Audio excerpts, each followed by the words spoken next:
Now you have to ask yourself, are you satisfied with what you have produced? Is this what you want? Would you like for things to be better than this? Do you believe that you deserve better than this? Or are you content? This is it. You don't have to do anything else. That you've already resigned yourself in life and say, well, I'm happy. Are you allowing yourself to get off the hook like that? Or do you believe somewhere in the back of your mind or in your heart that there's some other great work for you to do? There's something else that life has for you. And that's why you're here. How do we handle this fear factor? How do we increase our self-esteem? You have to begin to fortify yourself. How do we do that? I believe that you have to begin to consciously monitor your inner conversation and start talking to yourself. Start building yourself up. Sometimes the only good things you will hear about you are the things that you say to you. So I'm saying learn to be your own booster. Start building yourself up. Start encouraging yourself. Start saying, I can do this. I can make this happen. When I started thinking about becoming a speaker, I said, yes, I can do this. I can make this happen. When I start trying to convince myself I can be a businessman after flopping and failing and losing thousands of dollars and feeling stupid and dumb and having people take advantage of me because of what I didn't know, I had to talk to myself because people were saying to me that I was dumb. And somewhere in the back of my mind, I was saying, you're right. Look at what I've done. I had to say, no, Les. Hey, come on, man, get yourself together. You can handle this. You just haven't figured it out yet. It's all right. This is your training period. This is the tuition you have to pay for what you don't know. You can do this. Other people have done it. It doesn't take an Einstein. Get you some people that can teach you some stuff that you don't know. Get you some people that have done it successfully and learn from them. Take some seminars, workshops, read some books on how to manage a business. Change the way you see yourself and begin to tend to the personal details. Understand that nobody's going to take care of your business better than you. And when I start changing that kind of mindset of beating myself up because of my mistakes, and start looking at the possibility of my doing better, of my making the adjustment that would enable me to do what I want to do successfully, things begin to change. And I'm saying, stop beating up on yourself. You do it. I know you do it. I've done it. It's a natural inclination for us to put ourselves down. See, we are born negative, I think, in a negative consciousness because we live in a negative world. See, you don't have to teach children to lie. They'll lie automatically. Did you wet in your pants? No, I did not. Well, what is that? I don't know. You don't have to encourage kids to misbehave. They will do it by themselves. You don't have to encourage them to do the wrong thing. They will do it automatically. You have to correct their behavior. So I'm saying that we have to work through the challenges of life in learning how to begin to work to fortify ourselves. Begin to guard your mind against negative programming, like turn off the television. Don't watch the news. I think that more people have a sense of hopelessness and anxiety about life. If you look at the news, you cannot feel good looking at the news. You'll be scared to death. You're scared to go to sleep. I mean, it turns your power down. You've got to be conscious of that. Don't pick up the newspaper and read it. No. Just try this. Just experiment with yourself. Now, if your job depends upon you knowing certain things, let somebody tell you just about those things. But start filtering the stuff you allow to come in your mind. You know that song you used to have? Say, don't let nobody bring you no bad news. I tell my staff, look here, don't tell me any bad news while I'm on the road. Let me handle it tomorrow. I don't like anybody to tell me any bad news at night before I go to sleep. I can't do anything about it anyhow. Why let me go to sleep with that on my consciousness? No, and my staff, they know that. Say, let it wait till tomorrow. And I have a period of time. Tell me bad news between 10 o'clock and 12 noon. After I prayed and meditated and read my books, I'm fortified, I'm ready to handle it. I deal with them and I'm out of there and I'm going on to something else.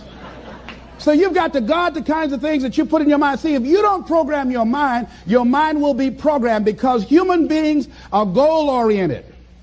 That's why we die of broken hearts early. That's why we're running through life to early grades. We're going through life, ladies and gentlemen, and I think that Henry David Thoreau said that most men live in quiet desperation. Most of us go through life running scared. Larry DeAngie, who I think is going to be one of the greatest motivational speakers around today, told me a story, a true story of a friend of his, that every day when he came home from school, when he would get to a certain block in his neighborhood, there was a neighborhood dog that would chase him. And that dog would start after him barking. Boy, he would run, just running from that dog every day, every day. Finally, he just got tired of that dog chasing him every day. He said, this dog come around here today, I'm going to take a brick or something and bust him in the head. So he was walking home that day, minding his own business. Sure enough, same area, there was that dog there. And the dog started barking, he started running, he saw a brick, and he stopped and picked up the brick and turned around, and the dog got close to him. He realized the dog didn't have any teeth. He said he put the brick down and said, get on out my way. And ladies and gentlemen, all our lives, many of us go through life running from things that ain't even got no teeth to do us any harm.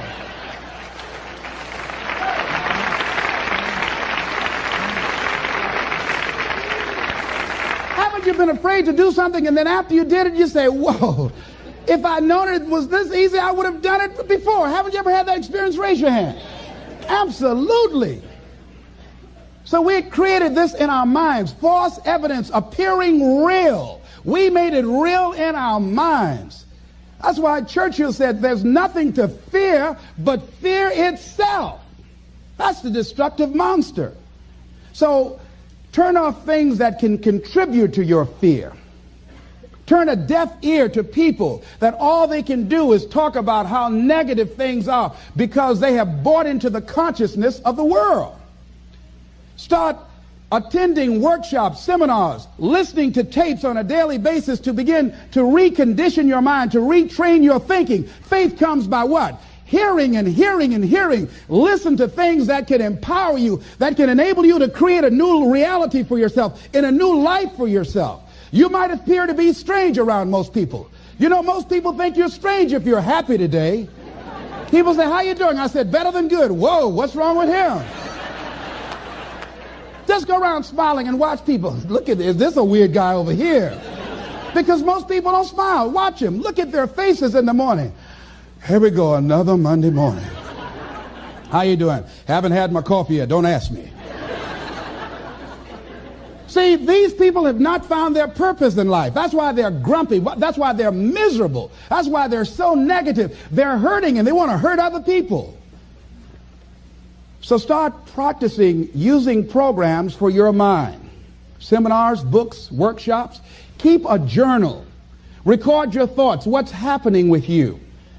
Every day when you get up, have a journal near you. I use a Jack Boland journal so that I can write down my ideas. I keep it by my bed so I can write down my thoughts. See, ladies and gentlemen, we get 3 to 4 thoughts a year that if we would act on those thoughts, they could change our life.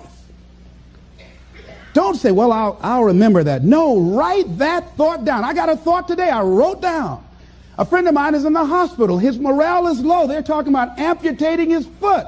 He's got to feel very bad. So I said, you know, not only am I going to see him, but I can't be there with him all the time. I said, I'm going to create a tape for him that he can listen to that will heighten his level of morale.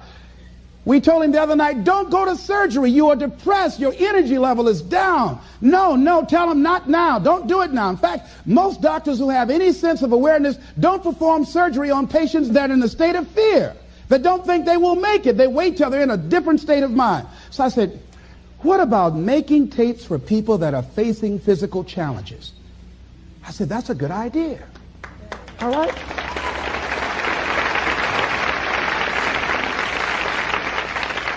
See, there are ideas that can come to you out of things that appear to be negative. I have a friend out of Chicago, just met him. He's 23 years old. And this guy, he went financially bankrupt 2 years ago, ruined his credit. Guess what he decided to do? He found a blessing in it. He wanted to restore his credit. It was very challenging, very difficult. And he realized that a lot of other people during these particular times had ruined their credit. So now he started a credit repair business. Last year he earned over $100,000 helping people to restore their credit. I met a young lady who attends this church, that she was at her father's funeral and she was putting flowers on her father's grave, and she looked around and saw the other grave sites. They did not look well groomed and they were not attended to on a regular basis. She started a grave site maintenance business. Out of that tragedy, something positive has come out of it. And now she's earning more money doing that than on her present job. What idea are you sitting on? Write your ideas down. And then, what idea are you sitting on?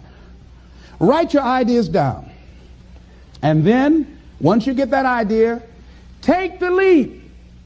Hello? Take the leap. See, a lot of people get the ideas and just walk around with them. Have you ever had an idea and all of a sudden you looked around and somebody had that idea and gone with it? Think you're going to be going with my hospital idea. Forget that, buddy. We will be out there together, Jack. Take the leap. See, it's out here in the universe. If you don't take the plunge, I guarantee you, somebody else will. Take the plunge. Go into action. And ladies and gentlemen, you will be surprised at how things will come together.